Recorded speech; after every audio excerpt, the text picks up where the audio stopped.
Une des avocates de Gilbert Rozon, maître Mélanie Morin, a commencé d'entrée de jeu les plaidoiries en disant que la partie adverse ne s'était pas gênée de traiter son client de menteur et de prédateur tout au long du procès.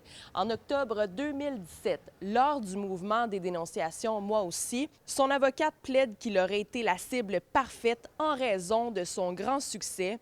Il ne s'est jamais caché d'être un homme à femme avec des groupies, dit maître Morin. Sur les allégations d'agression sexuelle, je cite maître Morin, on reproche au défendeur de nier. Comment peut-on lui reprocher quelque chose qui n'est jamais arrivé?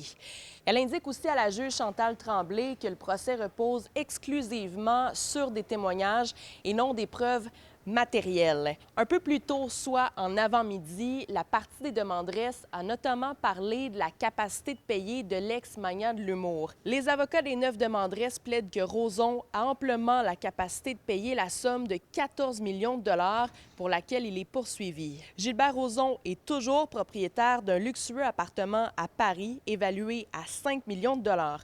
Au Québec, il possède un domaine à plusieurs résidences à Saint-André-d'Argenteuil d'une valeur supérieure à 1 million de dollars. Une des avocates des demanderesses, maître Jessica Lelièvre, dit, et je cite, « Lorsque le défendeur avance qu'il n'a pas d'argent, il a la même crédibilité que pour tout le procès. Elle est nulle. » Les dommages psychologiques vécus par les demanderesses en raison des gestes reprochés à Gilbert Rozon ont à nouveau été exposés en cours. Les plaidoiries des avocats de Gilbert Rozon se poursuivent demain.